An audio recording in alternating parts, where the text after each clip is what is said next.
Welcome back to our channel. അപ്പോൾ നമ്മളൊരു update ആയിട്ടാണ് വന്നിരിക്കുന്നത്. ഇച്ചിരി സാഡ് അപ്ഡേറ്റ് ആണ്. ഭയങ്കര മൂഡ് ഓഫ് ആയി പോയി അല്ലേ? അതെ, നമുക്ക് കുറച്ച് ദിവസമായിട്ട് ഈ റൂമർ ഇങ്ങനെ കറങ്ങിക്കൊണ്ടിരിക്കുന്നുണ്ടായിരുന്നു. ബട്ട് നമ്മൾ വിചാരിച്ചു അത് ആ റൂമർ ആയിരിക്കും എന്നുള്ള രീതിയിൽ. ബട്ട് ഇന്ന് അവർ ഒഫീഷ്യലി ട്വിറ്റർ ത്രൂ ഡിക്ലെയർ ചെയ്തു. അതായത് നമ്മുടെ അനിമൽ പോസ്റ്റ്പോൺ ചെയ്തിരിക്കുന്നു.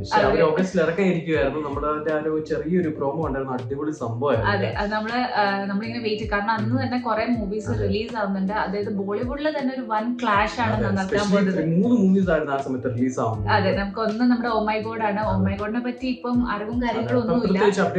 പക്ഷെ ജൂലൈയിൽ എന്തായാലും അതിന്റെ സംഭവങ്ങളൊക്കെ വരുമെന്നാണ് നമ്മുടെ വിശ്വാസം.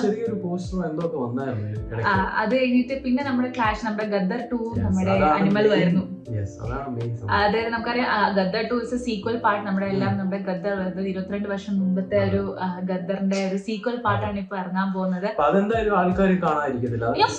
ഇല്ല, കാരണം അതിന്റെ ഗദ്ദറിന്റെ ഫസ്റ്റ് പാർട്ട് റീ റിലീസ് ഉണ്ടായിരുന്നു ജൂണിൽ. അതിന് പോലും ഹൗസ്ഫുൾ ആയിരുന്നു ഷോസ്. അത് മാത്രമല്ല, ഇതൊരു പാട്രിയോട്ടിസവുമായി റിലേറ്റഡ് ഒരു മൂവിയാണ്. വണ്ണെത്തിയിട്ടില്ല, പിന്നീട് അനിമൽ അത് ഇറങ്ങാനായിട്ട് നമ്മൾ കണ്ടു രൺബീർ കപൂറിന്റെ ഒരു ലുക്കും കാര്യങ്ങളും ഇന്റൻസ് ആയിട്ട് വരുന്ന ചെറിയൊരു സെക്കൻഡ്സ് ആണെങ്കിലും ഭയങ്കര മാസമായിരുന്നു. റിലീസ് ചെയ്യാത്തത് പോസ്റ്റ്പോൺ ചെയ്ത മെയിൻ കാരണം തന്നെ VFX ആണെന്ന് അവര് പറയുന്നത് അതാണ്. പക്ഷെ ഭയന്ന് പേടിച്ചോടിയതാണോ എന്നുള്ളൊരു ഡൗട്ടും ആൾക്കാർക്ക് ഉണ്ട്. അതായത് അവര് പറയുന്നത് എന്താ, അവര് VFX കാര്യങ്ങളൊക്കെ കുറച്ചും കൂടെ പോസ്റ്റ് പ്രൊഡക്ഷൻ വർക്ക് ചെയ്യാനുണ്ട്. അതെന്താണ് ഇത്ര നേരം അവർക്ക് ഉണ്ടായിരുന്നില്ലേ? അതാണ് അവര് മേ ബി ബിക്കോസ് നമുക്ക് പറയാൻ പറ്റത്തില്ല. പക്ഷെ എന്നാലും ഇപ്പൊ ഈ ആദിപുരുഷ് വന്നു കഴിഞ്ഞില്ലേ, ഭയങ്കര ഒരു ഡിസാസ്റ്റർ ആയി കഴിഞ്ഞപ്പോ അവരും റിസ്ക് എടുക്കാൻ റെഡിയല്ല. പക്ഷെ അതിന് കാരണം എന്താന്ന് വെച്ചാൽ നമ്മുടെ ആദിപുരുഷന്റെ മേക്കേഴ്സ് തന്നെയാണ് ഓൾമോസ്റ്റ് അനിമലിന്റെ മേക്കേഴ്സ്. ടി സീരീസ് ആണ്. പിന്നെ ഒരു അപ്പം ഇപ്പൊ ആദിപുരുഷൻ എവിടെയോ പോയി കിടക്കുകയാണ്, അതിനെ കുഴിതോണ്ടി എടുക്കണം. അപ്പൊ ഇതും കൂടെ വന്നു കഴിഞ്ഞാൽ പിന്നെ എന്താ പറയാ, അതിന്റെ ഒരു ഡീഗ്രേഡിങ്ങും കാര്യങ്ങളും കൊണ്ട് അപ്പൊ അവർക്ക് ആ ഒരു കോൺട്രവേഴ്സി ഇപ്പൊ ഏറ്റെടുക്കാൻ തയ്യാറില്ലെന്നാണ് അവര് പറയുന്ന റീസൺ. പക്ഷെ നമുക്ക് കുറച്ച് ലോജിക്കലായി എടുക്കാം. പക്ഷെ നമ്മൾ കുറച്ച് അനലിറ്റിക്കൽ വേയിൽ പോവാണെങ്കിൽ നമുക്ക് വേറെ കാര്യങ്ങളുണ്ട് അല്ലേ? അതെ, ഭയന്ന് പേടിച്ചോടി തന്നെയാണെന്നാണ്. നമുക്ക് ഭയന്ന് പേടിച്ചോടിയെന്ന് വെച്ചാൽ അതിന്റെ ഒരു പ്രപ്പോർഷൻ കുറഞ്ഞു പോകുമെന്നുള്ള രീതിയിലാണ്. കാരണം ഓൾറെഡി അവർ ഇത്രയും വലിയൊരു ലോസ് എടുത്തു കഴിഞ്ഞു. ഈ ഒരു 700 or 800 കോടി ഇന്ത്യയിലെ തന്നെ ബിഗ്ഗസ്റ്റ് എന്ത് മൂവിയാണെന്ന് പറഞ്ഞാൽ ഭയങ്കര ആദ്യത്തെ മൂവിയാണ്, ഇത്രയും ബഡ്ജറ്റ് ഇട്ട് ചെയ്യുന്ന ഒരു മൂവിയാണൊക്കെ പറഞ്ഞിട്ട് ഇപ്പം അതിന്റെ ഇട്ട പൈസ തന്നെ അവിടെ വരെ എത്തിയിട്ട് പോലും പകുതിയുടെ പകുതി പോലും എത്തിയിട്ടില്ല. അവരുടെ ഓഡിയൻസും കുറച്ച് വലുതാണ്. അതായത് നമ്മളിപ്പം പറയുവാണെങ്കിൽ ഗദ്ദർ 2 ഓഡിയൻസ് നമ്മൾ കമ്പാരിറ്റീവ്ലി ചെയ്യുവാണെങ്കിൽ എല്ലാം, അതായത് കിഡ്സ് മുതല് നമ്മുടെ അച്ഛനമ്മമാര് അങ്ങനത്തെ എല്ലാവർക്കും പോയി കാണാൻ പറ്റിയൊരു സിനിമയാണ്. പറഞ്ഞ പോലെ ആ ഒരു മന്ത് തന്നെ ആ ഒരു ഇമ്പോർട്ടന്റ് മന്ത്, നമ്മുടെ ഇൻഡിപെൻഡൻസ് ഡേയും കാര്യം പാട്രിയോട്ടിസം കൂടുതൽ നമുക്ക് തോന്നും. പിന്നെ അതുപോലെ തന്നെ അനിമൽ വെച്ച് നോക്കുമ്പോഴത്തേക്കും നമുക്കറിയാം ഒരു ത്രില്ലർ ആക്ഷൻ മൂവിയാണ്. അപ്പൊ ആ ഒരു ചെറിയ വിഭാഗം മാത്രമായിരിക്കും ആ മൂവി കാണാൻ പോകുന്നത്. അത് ഇഷ്ടപ്പെടുന്ന കുറച്ച് ആൾക്കാർ മാത്രമായിരിക്കും നമുക്ക് യൂത്തുമാരെന്നൊക്കെ വേണമെങ്കിൽ പറയാം. അപ്പം അതൊരു ഘടകമാണ് അതിന്റെ ഒരു സംഭവത്തിന് വേണ്ടിയിട്ട്. പിന്നെ ഗദ്ദർ 2 ഇപ്പൊ എനിക്കൊന്നു ഈ ഇടയ്ക്ക് നമ്മുടെ ഇന്ത്യൻ ആർമിക്ക് സ്പെഷ്യൽ സ്ക്രീനിങ് ഉണ്ടായിരുന്നു. അപ്പൊ അവര് ഇതിന് ഒരു എന്താ പറയാ വൻ അപ്ലോസ് ഒക്കെയാണ് കൊടുത്തത്. അപ്പൊ തന്നെ അവർക്കൊരു എന്താ വൻ പ്രചോദനമായി ഗോ ഇൻ തിയേറ്റേഴ്സ് എന്നും പറഞ്ഞിട്ട്.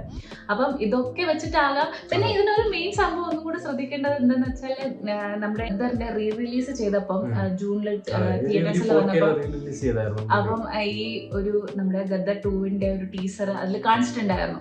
പക്ഷെ സോഷ്യൽ മീഡിയയിൽ വന്നില്ല.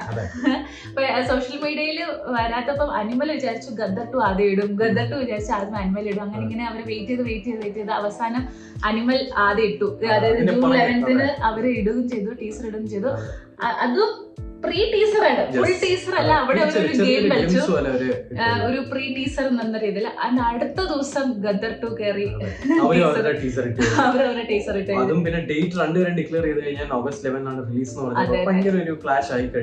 അപ്പം തന്നെ നമുക്ക് കാണാം നമ്മളും ഒരു എനിക്കൊന്ന് ടി സീരീസിനെ സംബന്ധിച്ച ഒരു ഭയങ്കര ഒരു ആന്റിസിപ്പേഷൻ മൂവി കൂടിയാണ്.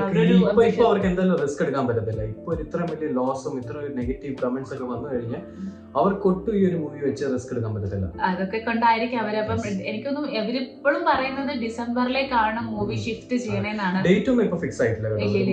പക്ഷെ എനിക്ക് തോന്നുന്നു ഓൾമോസ്റ്റ് ഡിസംബർ തന്നെ ആയിരിക്കും. കാരണം ഡിസംബറിലാണെങ്കിൽ തന്നെയും അവർക്ക് നമുക്കറിയാം ടൈഗർ 3 അപ്രോച്ച് ചെയ്യും. ടൈഗർ 3 ഉണ്ട്, പിന്നെ അത് കഴിഞ്ഞ് ദുങ്കി അല്ലേ, ദുങ്കി വരുന്നുണ്ട് ഡിസംബറിൽ.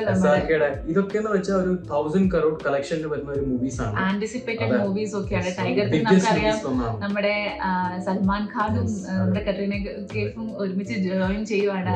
റീസെന്റ് സൽമാൻ ഖാൻ കുറെ ഫ്ലോപ്സ് കൊടുത്തെന്ന് വെച്ചാൽ ടൈഗർ എന്ന് വെച്ചാൽ ഈ മൂവി ടൈഗർ ജിന്ദ എന്ന് വെച്ചാൽ ഒരു ഫ്രാഞ്ചൈസി ആണ്. ഇതുവരെ നല്ല കളക്ഷൻ ആണ് ചെയ്തോണ്ടിരിക്കുന്നത്. മെയിൻ പാർട്ട് ഷാറുഖ് ഖാന്റെ ക്യാമിയോ ഉണ്ട്. ഇപ്പൊ നമ്മൾ കണ്ട പഠാൻ തന്നെ 100,000 crore ക്രോസ് ചെയ്ത് കഴിഞ്ഞു. അതിനകത്ത് ആ ക്യാമിയോ തന്നെ വലിയൊരു ആൾക്കാർക്ക് കാണണമെന്ന് വെച്ചാൽ അതൊരു വന്ന ഒരു സാധനമാണ്. ആന്റിസിപ്പേഷൻ ലിസ്റ്റിൽ വരാനുള്ള മെയിൻ കാര്യത്തിൽ ഒരു യൂണിവേഴ്സ് തന്നെ ക്രിയേറ്റ് ആയി. അപ്പൊ ഈ മൂവീസിനൊക്കെ എന്തായാലും നമുക്ക് പറയാൻ നല്ല ഹിറ്റ് ആയിരിക്കും. അപ്പൊ അതിന്റെ ഇടയ്ക്ക് വീണ്ടും അവിടെ ചെന്ന് അവിടെ അത് റിസ്ക് ഫാക്ടർ ആണ്. പക്ഷെ അതൊരു വിൻഡോ ഓപ്പൺ ചെയ്യുവാണ്.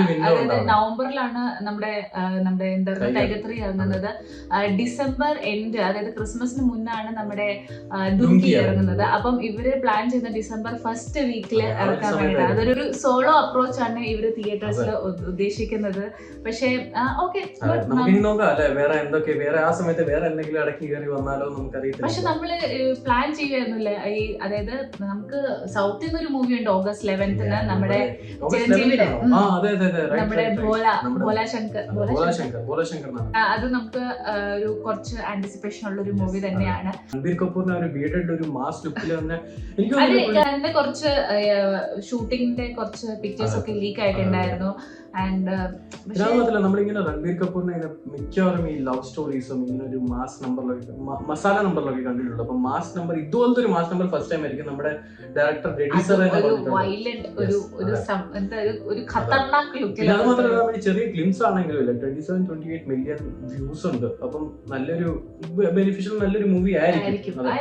ഡിലേ ചെയ്തെന്ന് വെച്ചാൽ എന്തായാലും ക്വാളിറ്റിയുടെ കാരണം തന്നെ ആയിരിക്കും. കോംപ്രമൈസ് ചെയ്യാനും പറ്റത്തില്ല. നമുക്ക് ആ ഒരു റീസൺ വെച്ച് തന്നെ നമുക്ക് വിശ്വസിച്ച് ന്യൂ അപ്ഡേറ്റ്സ് തന്നെയായിട്ട് നമുക്ക് കാത്തിരിക്കുന്നതാണ്. അപ്പൊ ഞാൻ വിചാരിച്ചു ഈ മാസം എന്റെ വേറൊരു ടീസർ ഒക്കെ ഇറങ്ങുമായിരിക്കും എന്നൊക്കെ വിചാരിച്ചു. പക്ഷെ എന്തായാലും അവർ ഇനിയിപ്പോ അത് മാറ്റി വെച്ചോണ്ട് നമുക്ക് ഇനി അതിപ്പോ നവംബറിലോ ആ സമയത്തൊക്കെ പ്രതീക്ഷിക്കാം. അപ്പൊ ഇതൊക്കെയായിരുന്നു നമ്മുടെ കുറച്ച് അപ്ഡേറ്റ്സും കാര്യങ്ങളും. അപ്പൊ നിങ്ങൾക്ക് ഈ നമ്മുടെ ഈ അപ്ഡേറ്റ്സ് ഇഷ്ടപ്പെടുന്ന വിചാരിക്കുന്നു. ഇഷ്ടപ്പെട്ടെങ്കിൽ എന്താ ചെയ്യണം അറിയാമല്ലോ, ലൈക്ക് ചെയ്യുക, ഷെയർ ചെയ്യുക, സബ്സ്ക്രൈബ് ചെയ്യുക. വേറെ എന്തെങ്കിലും ഇതിന്റെ റിലേറ്റഡ് ആയിട്ടുള്ള അപ്ഡേറ്റ്സ് നിങ്ങൾക്ക് എന്തെങ്കിലും അറിയാമെങ്കിൽ എന്തായാലും കമന്റ് ബിലോ. വേറെ എന്തെങ്കിലും സജഷൻസ് ഉണ്ടെങ്കിൽ